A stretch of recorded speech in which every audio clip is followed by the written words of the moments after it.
I have the pleasure of introducing my next gentleman that I worked with over the past little while, and he's a real cool guy. I had a bunch of laughs with him hanging around, and we put this thing together for you guys tonight. And he's a big wig at Humour's. I think you know about him.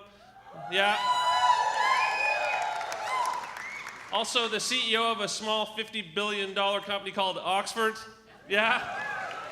Billion with a B, makes my head explode. But anyway, I had such a wonderful time getting to know him and hanging out with him. And I know you guys are really going to enjoy this set. Put your hands together, everybody, for Blake Hutcheson! All right.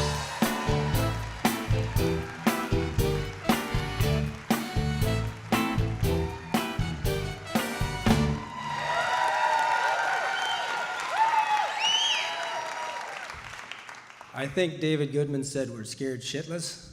There's an understatement. So listen, back from the cheap seats back there, I have to say, it sounds like you're having a good time. Is everybody having a good time?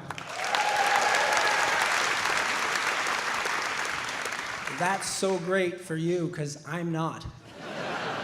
Because I've been in those seats for years. Tonight I'm up here, there is better. And when Katie Taylor suggested I do this, she said I could maybe strike it off my bucket list.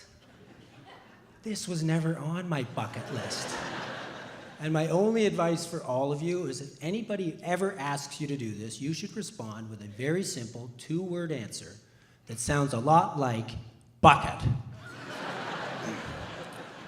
So here we are. We're all here for an amazing cause, right? I mean, Sick Kids is amazing. Everybody loves Sick Kids. You know what I love most about Sick Kids is the name, Sick Kids. I mean, that's an odd name. But as a business person, it's pretty refreshing. I mean, how many places in the world, hospitals in the world, do you think put all the BS aside, get right to the point, and name themselves after their customers? Brilliant, I love it. In fact, I think every hospital should do that. For example, I grew up in the small town of Huntsville, Ontario. Lots of bears, lots of bears. Our hospital up there is the Huntsville District Memorial Hospital. By Sick Kids' example, it should simply be renamed Sick Hicks.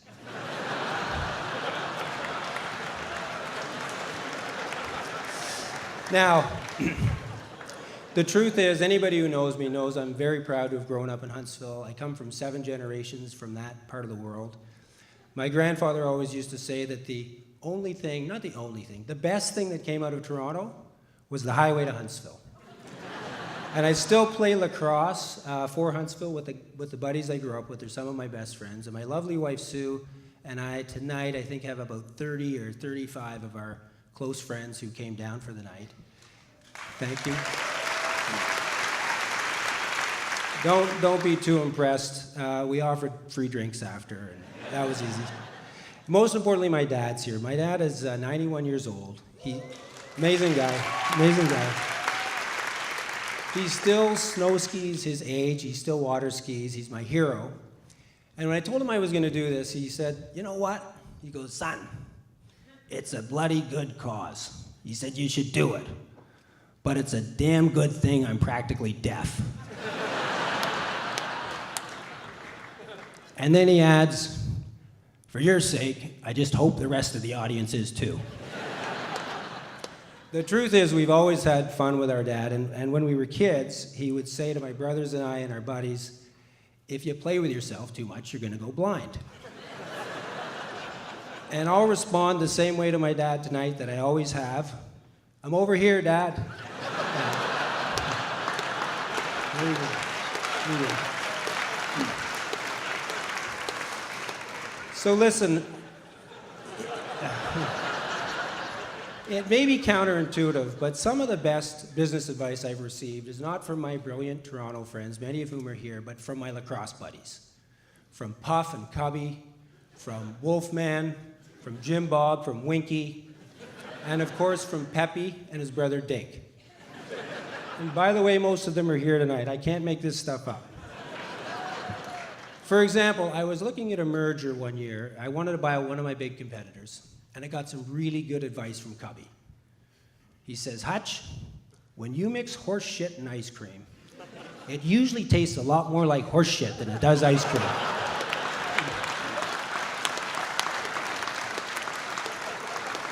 Many of us have found that out the hard way, right? Yeah. I was talking to another one of my friends, Dink, and it was a personal investment. And I said, you know what? I get my money back in 5 years, Dink. And he looks at me and he goes, Hutch, I may not be a financial guru, but don't you have your money now? Like, what the hell would you wait 5 years to get it back? And then, there you go. Thank you. It's more funny when it's true, I guess. So then the other major lesson I've learned from my pals is on punctuality. And I learned from my best friend, Jordy Bionda, growing up. His father, Jack Bionda, was a lacrosse legend, a really tough guy. And we're staying at his house. He told us to be home at 11 o'clock. We show up at 11:15. I go, Jack, what's 15 minutes? He goes, Hutchie, how would you like to hang from your bat and balls for 15 minutes? All of a sudden, 15 minutes takes on a whole new meaning. I've been on time ever since. And my friends, they're just the most honest people on the planet. I was at a lacrosse tournament a year ago. We're in Windsor. Jim Bob's here, I'm here, and I'm looking across, and I said, hey, those two attractive women are looking at us. The guy doesn't turn around. He just back to the whole, he looks at me, he goes, Hutch, they're working girls. And I said, how do you know that? And he said, because they're showing an interest in you. Our team doctor's the same way. One day, a couple of years ago, I get sliced under the chin. I come back, I'm all bloody. And he goes, bad news and good news.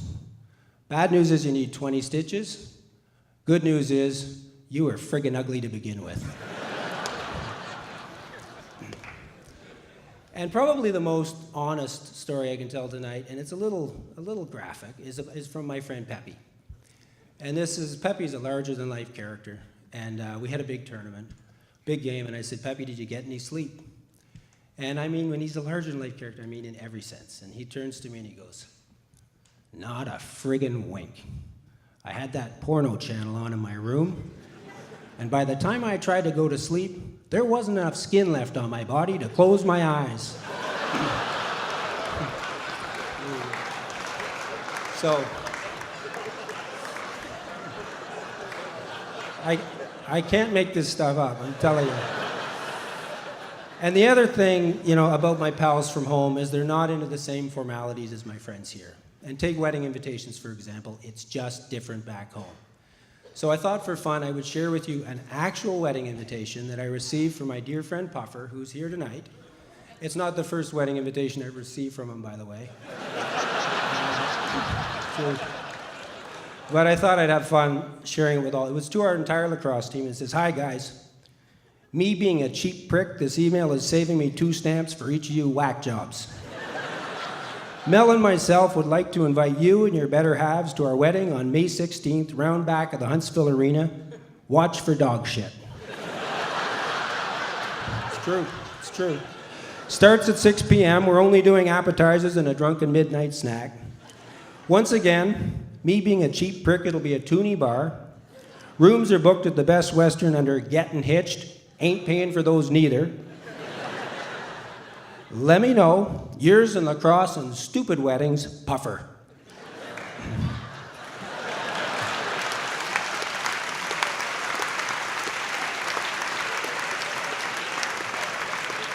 Thanks, Puff, for permission to share it. By the way, P.S.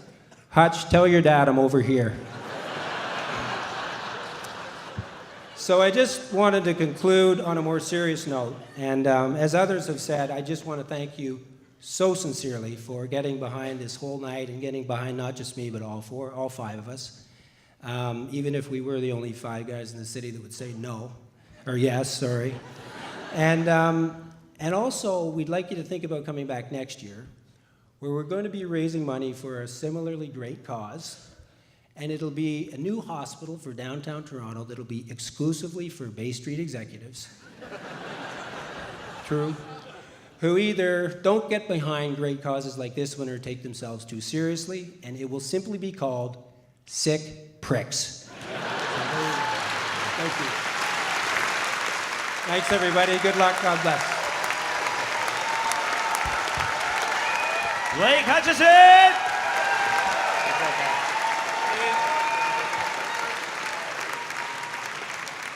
Jim, you want to start off? Sure. You may be the folksiest CEO of a $50 billion company I've ever met.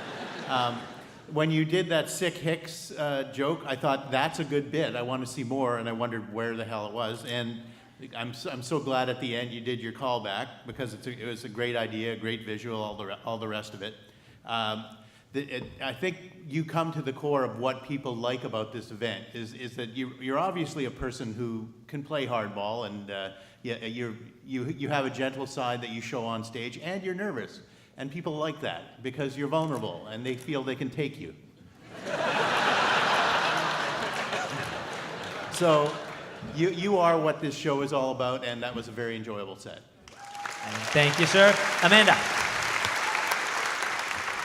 Yeah, I mean, I would second a lot of that. You seem vulnerable, and yet you had not a note in your hand. That was all out of your head. So obviously there's a kind of a confidence and a recall there. You prepared for this. So I think the kind of combination of your natural abilities and your natural nervousness really worked for you. Stacking the audience, Puffy and Cuppy and It's Puffer and Wolfman. Come on, whatever, Amanda. Dink.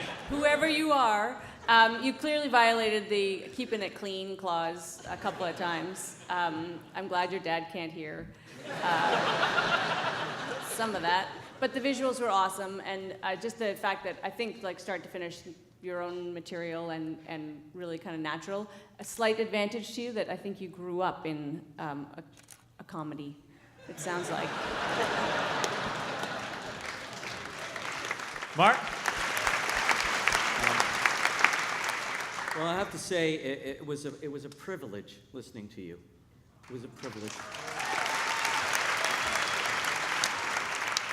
Male privilege, white privilege, but a privilege just the same. As Jim said, very folksy, very down to earth, very human. I didn't believe a word of it. Because you see, a guy like you who does what you do cannot be what you just did on stage. And frankly, if I had to pick one word to describe you, it would be psychotic. Get help. On behalf of all of us. Thank you. Thank you, Blake. Blake, don't go anywhere. Hey, keep that going for Blake Hutcheson. And while we're at it, how about a round of applause for these judges?